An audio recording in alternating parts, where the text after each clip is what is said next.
Hey, hello guys, welcome back to Zhejiang Tongli heavy machinery channel. My name is Richard.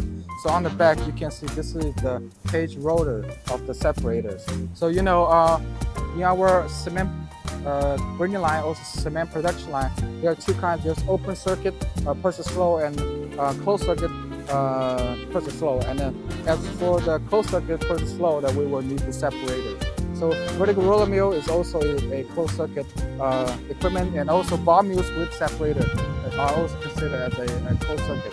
So as you can see, as for the structures, you can see the blades, the surface of the blades are specially treated to prolong the service lifetime during operation. And then also, this is the outer part of the cage rotor. There's also an inner part that these two will be put together later on inside the separator, and then together they will form the separators that serve as the function of classifying out the qualified products. So thank you guys. I will see you in the next video.